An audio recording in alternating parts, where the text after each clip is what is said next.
Salam sejahtera Malaysia, denyut nadi suara rakyat bergema di channel ini. Jangan lupa tekan butang subscribe, like dan share. Malaysia kita punya, cintai Malaysiaku, kita jaga kita.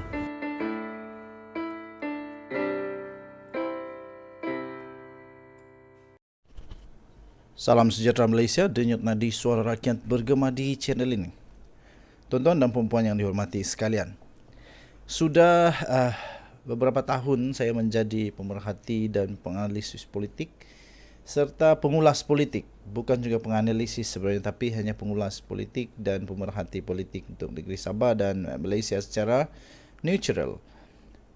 Dan juga saya juga telah mengikuti politik lebih kurang dalam 10-15 tahun. Hanya ikut-ikut biasa, pergi tengok, dengar ceramah, dengar kempen, dengar ulasan, dengar banyak lagi, termasuklah pembentangan-pembentangan ahli-ahli parlimen di Dewan Rakyat. Tapi buat pertama kalinya, tuan-tuan dan puan-puan yang dihormati sekalian, saya bukan nak jack, bukan nak mengampu, saya bukan juga mahu makin dazo, bukan juga ingin ingin untuk tunjukkan bahawa saya pro kepada dia dan sebagainya, tidak. Tetapi saya ingin menyatakan betapa saya sangat menghargai apa yang telah dibentangkan oleh beliau di parlimen. Selama saya menjadi pemerhati politik, saya belum lagi pernah mendengar satu ucapan yang cukup berani, lantang mengkritik dan juga lantang di dalam mempertahankan hak yang sepatutnya diterima oleh parlimen ini. Beliau ialah Datuk Vedron Bahada dari P167 Kudat.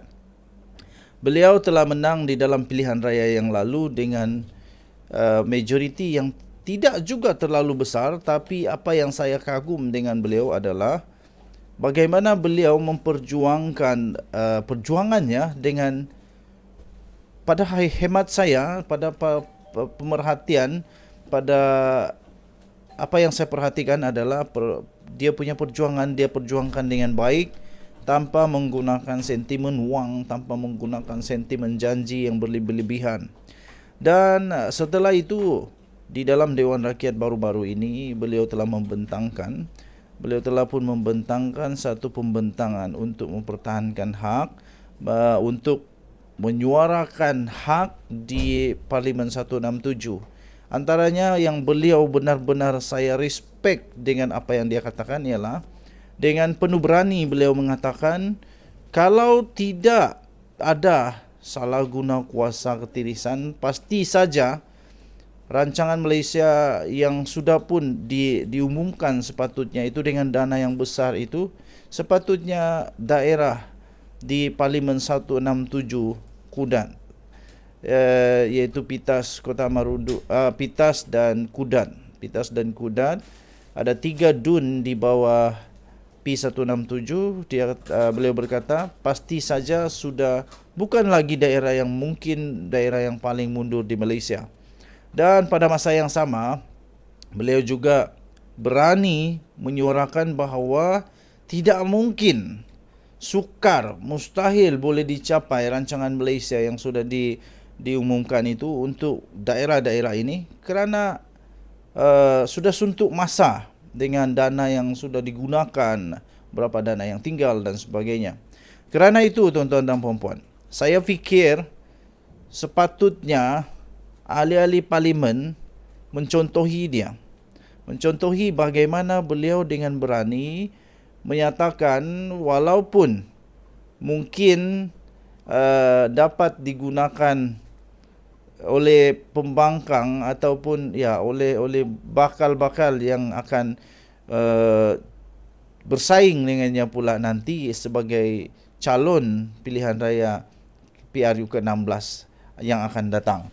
Okey, so seterusnya, tuan-tuan dan puan-puan, yang saya ingin puji lagi ialah di mana beliau bukan hanya bercakap secara retorik, bukan hanya bercakap secara pujuk rayu, beliau bukan hanya bercakap secara cakap tetapi tidak serupa bikin, tetapi anda boleh tanya sendiri. Anda boleh tanya sendiri kepada penduduk-penduduk di P167 bagaimana beliau cakap dan buat. Yang lebih best lagi ialah beliau buat baru cakap. Ini baru bagus. Dan setiap kali saya pun pernah ikut juga beberapa tempat beliau dengan aktifnya membantu rakyat, dengan aktifnya pergi ke majlis-majlis yang melibatkan rakyat supaya dapat lebih lebih mengenali, lebih dapat bersama-sama untuk melihat, memerhatikan bagaimana beliau membuat kerja, dan yang paling penting apa hala tujunya sebagai ahli parlimen P167 Kudat, iaitu Datuk Vedron Bahada. Dan ketika beliau berucap di dalam setiap majlis yang saya ada, saya dapati ucapannya itu tidak terlalu berlebih-lebihan. Bolehlah saya katakan beliau seorang yang humble, tidak lupa daratan, dan juga beliau tidak menjanjikan janji terang dan bulan. Beliau tidak menjanjikan janji terang bulan, ini boleh, ini boleh, ini boleh. Tetapi beliau memberikan ucapan, kata-kata, janji yang boleh ditunaikan. Dan pastinya selepas sahaja itu beliau tunaikan.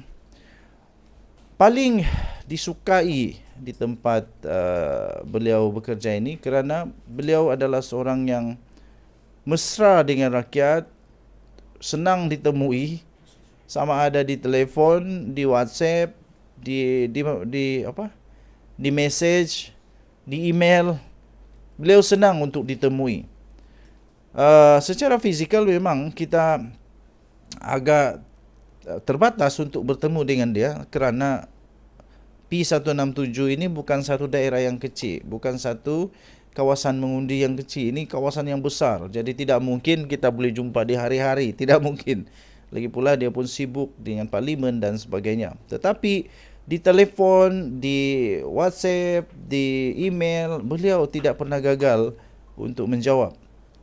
Dan beliau juga sangat jujur dalam jawapannya tentang kewangan, tentang bagaimana beliau mengurus kewangan yang diberikan, dan beliau juga memberikan penerangan yang jelas dengan apa yang beliau gunakan untuk wang-wang yang diamanahkan kepada beliau, terutamanya untuk kegunaan untuk pembangunan P167 Kudat. Okey, so saya fikir semua ahli parlimen patut mencontohi dia, bukan untuk berpolitik semata-mata, tetapi bagaimana untuk mempertahankan hak dan meminta hak yang sepatutnya hak kepada penduduk di kawasan ataupun di parlimen yang diwakili.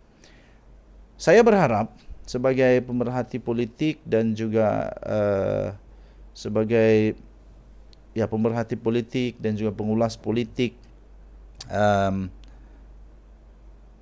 saya berharap semoga Datuk Vedron Bahada dapat meneruskan perjuangannya dengan baik, dapat menunaikan janji-janji manifesto yang setakat ini pada hemat saya sudah banyak yang beliau sudah mula cuba untuk buat seperti yang sudah dijanjikan. Tahniahlah diucapkan. Jadi saya harap beliau dapat meneruskan ini, dan saya fikir kalau beliau dapat meneruskan, mengekalkan rentak perjuangan ini, tidak mustahil beliau boleh menang sekali lagi. Kalau ditanya kepada saya, adakah saya ingin mengundi dia ataupun tidak lagi mengundi dia kalau begini kerja dia, pada hemat saya boleh dipertimbangkan, dan pasti kalau calon selepas ini tidak seperti dia, saya akan undi dia. Okey, saya akan undi dia lah. Kalau orang tanya kenapa kau undi dia? Sebab saya kata, sebab sekarang belum ada lagi yang saya lihat yang boleh menandingi dia lah, belum ada. Kecuali kalau pada waktu penamaan calon itu kita lihat adik calon ini lebih bekerja daripada dia, itu lain cerita lah. Tapi setakat ini saya rasa saya kagum dengan kerja daripada Datuk Vedron Bahada. Okey, so Denyut Nadi Suara Rakyat bergema di channel ini. Jangan lupa tekan butang subscribe, like dan share. Saya nak cerita jugalah pengalaman kami. Yang kebetulan sahaja, inilah saya fikir terima kasih diucapkan kepada semua yang sudah support di YouTube dan support di luar di YouTube juga, jalan-jalan di belanja. Saya dengan family hari itu kami makan, and then makan masuk. Sudah selesai makan, nak bayar di kaunter, rupanya sudah dibayar. Terkejut juga. Sudah dibayar. Hairan, siapa yang bayar ni? Sebab pada waktu itu saya tidak pakai spek. Sepatutnya saya pakai spek. Jadi ada rabun jauh. Jadi tidak berapa kenal lah. Tidak berapa kenal, makan saja. Supaya bila membayar sudah dibayarkan oleh seseorang. Lepas tu tanya dengan kaunter, siapa yang bayar? Rupa-rupanya ahli keluarga, seorang wakil rakyat politik telah membelanja kami sekeluarga. Dan terima kasihlah diucapkan kepada ahli keluarga daripada pemimpin politik itu, yang saya pun tidak tahu siapa nama. Tahu juga sebenarnya, tapi tak perlulah mungkin saya untuk mention dan sebagainya. Terima kasih.